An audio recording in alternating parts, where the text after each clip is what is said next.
A blessed day to you, all my viewers and subscribers. Welcome back to another video. Thank you guys for checking this one out. Alright my peeps, so the wait is basically over. West Indies will take on South Africa in the first of 3 ODI games today. Yes, I know you guys are eagerly anticipating, eagerly waiting. It's been a while since we have seen the white ball team in action. You understand? Much less the ODI team. So I can't guarantee you that things going to work out in our favor. But I can just imagine that you guys probably want to see some white ball cricket. So gonna talk a couple of things. Keys to victory. Probably will remind you guys of my playing 11. And a couple of other things. So just hit that subscribe button if you have not yet subscribed. And as I said, Sports to the Bone is the place to get all your cricketing updates and all of them things as it. Alright, so let us just go straight into, we're also gonna talk about Pollard and Cottrell, just to give you guys some information. They did well in a game that they played yesterday. So I will touch on that a little bit also. Yeah. So straight into the West Indies versus South Africa game. I don't know how many of you guys would have seen that playing 11 that I posted. I think it was yesterday. You know, I saw some concerns in the comment section. You know, quite a few people said that they agree. Quite a few people had a little tweak, a little change and stuff like that. But you know, it's fine. So going into the game, there are certain things that we definitely need to get right. And these are things that we talk about at the beginning of every game. And then at the end of most games, I have to come back and I have to say, boy, they did not get this right. They did not get that right. This is why we ended up here. This is why we ended up here. And all of them sort of things. So it goes without saying, you cannot be sloppy in the field. This is the white ball format. It is punishing. It is unforgiving. You understand? You give up an opportunity. A man probably go on to make a 80 or 100.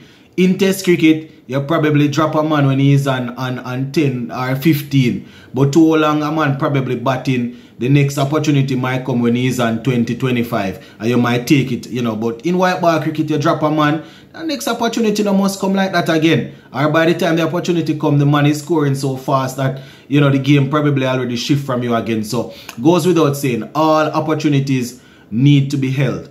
You understand? Whether it is taking catches, whether it is effecting runouts, whether it is cutting off singles or twos or whatever it is, definitely need all the support we can get in the field. We need a clean, sharp day out there. So that is the first thing that I want to talk to you guys about. Want to make sure that we are clean and sharp in the field. Next thing, Shea Hope. Shea Hope. This will be his first game leading the team as the permanent ODI captain. Eyes will be on him. Now the good thing is, well, I don't know if they are going to be in the team, but my playing 11 I have Jason Holler and people like Ravman Powell and Pooran in the team. So those are guys that are, you know, they have a lot of experience. Talking about captains there, Pooran would have captain for a while. Jason Holler, you know, so he can lean on these guys, but it's also going to be an opportunity for him to show his colleagues, show his teammates that, you know, he knows what he's doing. The hardest thing to do in life is to lead people. I can tell you that. Leading people is one of the hardest things in life to do. You can almost do and achieve anything else. But when it comes on to leading people, it's difficult because people have their own opinion and everybody think that their way of doing things is correct. You understand? So Shea Hope will be under the microscope. So just gonna zoom in on these things. So first thing, fielding need to be clean. All opportunities need to be held. Shea Hope will be on display. His captaincy need to be unsung. Can't miss up where setting the field is concerned. Can't miss up where rotating the where rotating bowlers are is concerned. Have to make sure that everything is good. He's new in the job, so it goes without saying. We are expecting him to probably have a 1 and 2 little blemish and thinking about. Has to be on point. He will be looking, especially people who thought that their person should have gotten the captaincy. They are going to be looking and they are going to ready to criticize. So, you know, criticism you can't get away from. So Shea Hope will have to do his thing. So that is one thing. In terms of the batting now, the batting.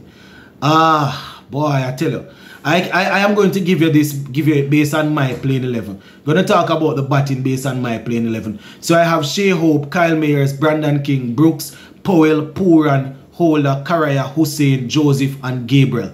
So I personally think that this is enough batting to bat out most of the overs, if not all. You have a couple of people in there that they will get rush of blood and get out. But I think you have a couple of guys that will show, you know, show some level of appreciation, you know, to whatever is being bowled, and they will play the situation. Having said that, we still have to be reminded that quality bowling will be on display. It's a possibility that Shamsi is going to be in the playing 11. And you know, once he commands the West Indies and leg spin, you don't even have to be a quality spinner. So just imagine Shamsi out there. It's going to be difficult. So players going to have to settle down. So we just gotta take it, not even power play by power play. Probably we want to break it down in 5 overs. So Shea Hope and Kyle Mayers should be looking to get off to a start, you know, in the first 5 overs. Not to say that they should get out after that, but you know, just to assess things, try and score at least at probably a run a ball, maybe a little faster, but just to survive the first 5 overs. By then you would have had probably 2 overs each or so. Probably 3 overs and from 1 and 2 from 1, where the opening bowlers are concerned. So, you know, we would have gotten an opportunity to see what they are coming with, and then we can take it from there. As I said, Brandon King coming in at 3 will probably stabilize and then go at it. Brooks, Powell, all of these guys, we know what they bring. You know, not a lot to ride home about when it comes on to the averages. So we want to make sure that people get settled and get the job done. So the batting is going to be crucial. Now, where the bowling is concerned, it goes without saying, Alzarri Joseph will be expected to lead from the front. He's going to be, we're expecting him to keep that pace up, give us some good overs, hopefully keep keep the runs down and pick up wickets. If Gabriel is partnering Joseph, we want to make sure that everything is tight. He's going to be striving for pace. He's going to be looking to take wickets early up. That is one of the things that you get from Shannon Gabriel. He looks to attack the stumps. He looks to get the batsman trapped in front, and he also has the ability to get the ball to go into the right hander. So you know, you can probably see a couple of them getting played on based on the pace and things like that. That is a way that Shannon Gabriel gets a lot of his wickets. You know, so we will see. But the pacers will have to get the job done, and then the 2 spinners, expecting Akil Hussain to be quality as per usual. Karaya, if he gets an opportunity to do his thing, and then we take it from there. So those are the things, my peeps. Every time we have a game, it's basically the same things I have to repeat, because that is how you win cricket. You know, you go out there, you put on a good professional performance, bat well, feel well, bowl well. Sometimes you will be outplayed by the opponent, but you want to make sure that you don't give it to them freely. You understand? So just wanted to touch base with you guys before the game. Game starts at 7. So let us see how things will work out, my viewers and subscribers. So yeah, hopefully by the end of today, when I'm doing the update, it is actually going to be a victorious one. So we will touch base on that again. Now, just before we leave, a little bit of information about our former captain Kieran Pollard. He, alongside Sheldon Cottrell, they were able to combine and led their team to victory, which is the Multan Sultans. You know, they actually sent them into the final of the PSL.